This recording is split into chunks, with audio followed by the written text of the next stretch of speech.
بسم اللہ الرحمن الرحیم۔ رمضان سے پہلے یہ سورت پڑھ لو، جو پڑھے گا وہ اللہ کا ولی ہوگا۔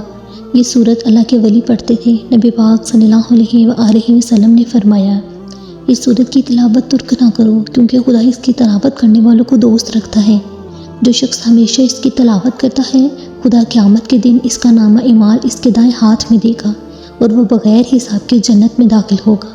آخرت میں اسے اتنا اجر ملے گا کہ وہ راضی ہو جائے گا۔ اگر آپ سورت کو باقاعدگی سے پڑھیں گے تو آپ کے ایمان نامہ قیامت کے دن آپ کے دائیں ہاتھ میں دے دیے جائیں گے، جبکہ آپ کی تمام خطائیں بھی معاف ہو جائیں گی اور آپ کو آپ کی محنت کا صلہ بھی ملے گا۔ آپ کا شمار اللہ کے ولیوں یعنی دوستوں میں ہوگا۔ تو ابھی رمضان مبارک کی آمد ہے۔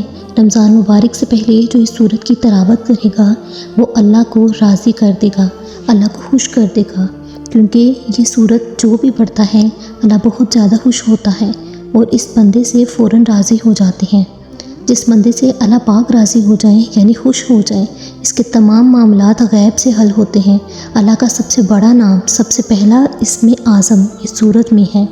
اس لیے اس سورت کو جو صرف ایک بار پڑھتا ہے اللہ پاک اس سے راضی ہو جاتا ہے۔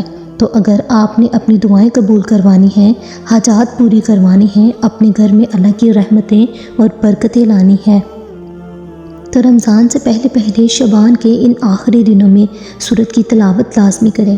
ایک بار لازمی پڑھیں۔ اس سورت کا نام سورت طٰہٰ ہے۔ حروف مقطعات میں سے اس سورت کا نام ہے۔ اللہ رب العزت نے حضور پاک صلی اللہ علیہ وآلہ وسلم کو ان الفاظ کا معنی بتایا ہے، لیکن آپ نے امت کو نہیں بتایا۔ زمین آسمان کی پیدائش سے ہزاروں سال پہلے اس سورت کی یعنی سورت طٰہٰ اور سورت یاسین کی تلاوت اللہ پاک نے خود فرمائی تھی۔ نبی پاک صلی اللہ علیہ وآلہ وسلم کی یہ دلی تمنا تھی کہ میرے ہر امتی کے سینے میں سورت یاسین اور سورت طٰہٰ ہوں۔ اگر آپ نے اللہ کا ولی یعنی اللہ کا دوست بننا ہے، سورت طٰہٰ کی تلاوت لازمی کریں۔ اس سورت کو پڑھیں، اللہ کے ولیوں میں شامل ہو جائیں اور اپنے گھر کو اللہ کی رحمتوں سے، برکتوں سے، اللہ کے نور سے بھر دیں۔ ویڈیو اچھی لگے تو اس کو لائک اور شیئر کریں، ہمارے چینل کو سبسکرائب لازمی کریں۔